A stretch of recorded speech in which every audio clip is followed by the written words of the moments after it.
Growing up in Pleasant Mount, Pennsylvania, it was an ordinary thing for one to spend some of their childhood in the woods. Fields, forests, and ponds surrounded the pothole-filled roads. Neighboring towns with more tractors than people scattered the area every few miles. For some, it was a rural area with farmland, no noisy neighbors, and beautiful mountain scenery. The perfect place to call home. But for me, there was nothing pleasant about living in the middle of nowhere. Summer was the worst time of year. My closest friend lived over 10 miles away, too far to walk. I had my license, but what good was it when I couldn't get a job within a 15-minute drive? Mom and Dad didn't have time to take me to work anyway. The only option I had available for money was working for Mr. Sawyer down the road. His breath smelled worse than the manure he'd make me shovel, and $30 a day wasn't worth it. To cope with the lonely days, I turned to the outdoors. I had already explored the surrounding woods of my home countless times, but time seemed to tick away faster out there. A day came when I became bored with the woods in my own backyard.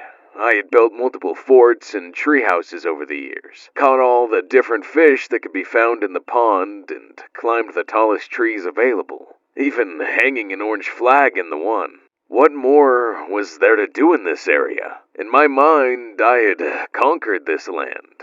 It was time to find somewhere new. I had never dared to go beyond our property line. My father told me not to when I was young. "It's dangerous," he'd say. "If you got hurt, we wouldn't be able to find you." It had been years since he last spent time with me in the woods. A circulating thought in my mind was that he would somehow know if I crossed the line, that some invisible laser would set off an alarm the moment I'd take a step too far. His words still plagued my mind as I stared at the old, yellow trespassing sign nailed to the tree in front of me. Posted, hunting, fishing, trespassing strictly forbidden. Violators will be prosecuted. I wasn't sure whose property lay beyond. The sign didn't say. I thought it might be Mr. Sawyer's, or maybe it was Rob Ewing's who lived a mile down. For all I knew, it was Pennsylvania land. I had considered exploring beyond the sign many times before, never having the guts to do it. But today was different. I took a step back for a moment, looking around me, afraid of someone watching, reconsidering the endless reasons why I shouldn't move forward.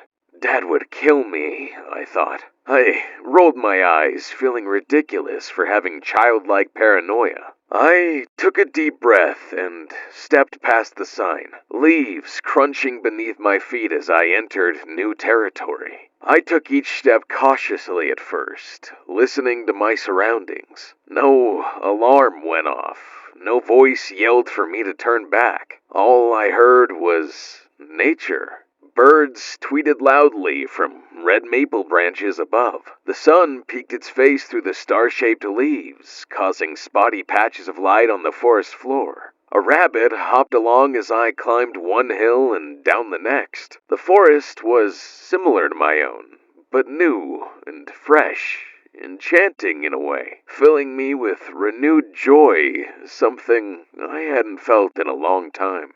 I pushed onward through the unexplored land, excitement flowing freely through my veins. Soon, I came upon a stream that descended a steep bank. I curiously followed the stream, wondering where it would lead. Using trees for support, I made my way down, strategically placing each step so as to not fall until the ground leveled. The stream guided me deeper into the unknown forest. The further I went, the more no trespassing signs I saw, but I began to pay little attention to them, feeling more confident I was alone. I came to a halt when the flowing water dove between a long aisle of pine trees. To my left and right, the trees grew in a long line, too far to see either end. They weren't tall trees, maybe 30 feet in height, but they were grown closely together, making them a difficult barrier to pass through. I hadn't seen many pines in these woods before this moment.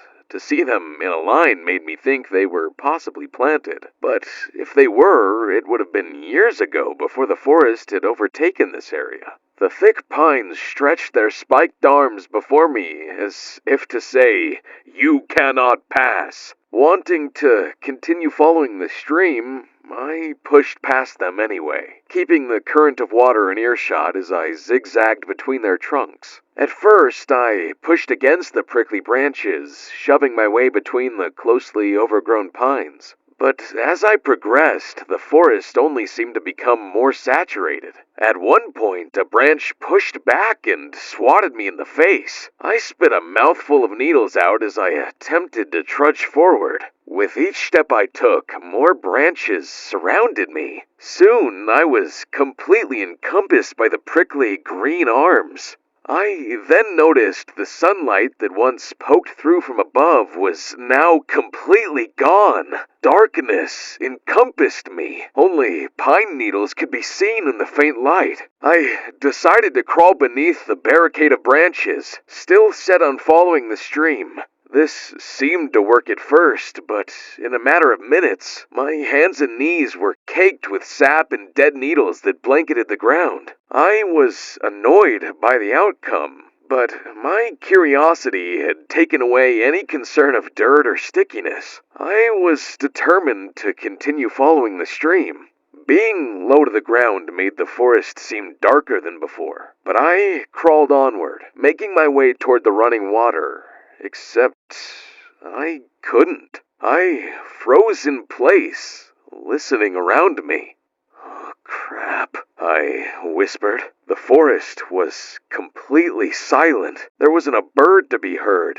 Not even the wind made the faintest of sound. And worst of all, the trickling stream was gone. I could have sworn I just heard it. The noise was coming from right in front of me. Thinking my ears may be failing me, I crawled a few more yards ahead, but the only sound to be heard was the crunch of pine needles beneath me. I pushed away spiked branches to stand up. Still, the forest was so still. The only noise came from the shivering breath of my lips. But then, I did hear something. A loud snap of branches was heard from my right. I darted my head to the side, quieting my shaking breath as I listened. Whether it was an animal or a person, I could not say. But one thing for sure, I was not alone. A nervous shiver crept up my spine. I stayed motionless for what felt like an eternity before I decided it was time to make a move. I attempted to turn back the way I came, but this was seemingly impossible. I'd taken too many turns in my route beneath the foliage. Trying to follow my tracks from crawling was too difficult with the lack of light. Another crunch was heard, this time closer than before. I swallowed the panic that filled my throat and tried to think of my best option. Everywhere I looked, pine needles pressed against me. It felt as if they were closing in, as if they were holding on to me, as if they had taken me captive. Uncertain which way to go and what lay beyond the branches around me, I decided I must climb to get a better view. I quietly chose the closest tree with solid branches and began the ascent. Limb by limb, I made my way up the tree, branches scratching my face and arms along the way. I stopped to listen after every step I took, waiting patiently before making another move. After climbing a dozen or so branches, I was close enough to the top to see over most of the tree surrounding me. The sun had gone down at this point, and the evening sky was slowly fading from purple to gray. I searched the sea of countless green pines to find which way I had come. Thankfully, the orange flag I hung high up in a maple tree long ago was in sight, providing a sense of direction. I let out a sigh of relief, forgetting my worries of someone being in the woods as I climbed down the pine tree. I kept my body turned toward the flag in order to not lose my sense of direction as I descended. Making my way down with haste, I stepped on a branch that was too thin to hold my weight. The branch gave way with a loud crack. I hugged the tree quickly, only sliding a few inches before finding a new branch for my dangling feet. Then came another noise, but it was not from me. Trees around me shifted and swayed as footsteps headed in my direction. I held my breath, praying that I wouldn't be seen with the prickly branches surrounding me. The sound of footsteps crunching on needles moved closer and closer, now so loud I knew whoever or whatever was out there was only a few feet away. I looked down below. The forest floor could not be seen with dark branches shading its view, but I knew I must be close. Then I saw them. Someone was standing directly below me. It was too dark and there were too many branches to make out their details, but their shadowed form had stopped at the foot of the tree I had climbed. I held my breath, frozen in place. They looked around, silently pushing away some branches to scope out the area. They even got low to the ground to look beneath the branches. Next, they looked up. I gripped the tree tighter, staying as still as possible. I didn't know their intention, and I didn't care to find out. I shut my eyes and held my breath for longer than ever before. When I opened my eyes, they were gone. I didn't know how long my eyes were closed or how long I held my breath. I didn't even hear when they had gone. All I knew for certain was that they didn't see me, or if they did, they decided I was worth sparing. I waited a few long minutes before working up the courage to climb the rest of the way down. When reaching the ground, I crawled as quietly as possible, taking extra precaution to stay facing the same direction. Soon enough, the sound of the stream was nearby. Even the birds could be heard again. I crawled a few more yards and finally reached the end of my demise. The moment I left the pines, I shot up the steep bank I once climbed down, throwing caution to the wind as I ran back to the land I called my own. It was dark and I slipped a few times, but I didn't look back. I didn't want to know if I was being chased or being watched. The only thing I cared about was getting back home. That was the last time I ever went beyond the property line. Michael James.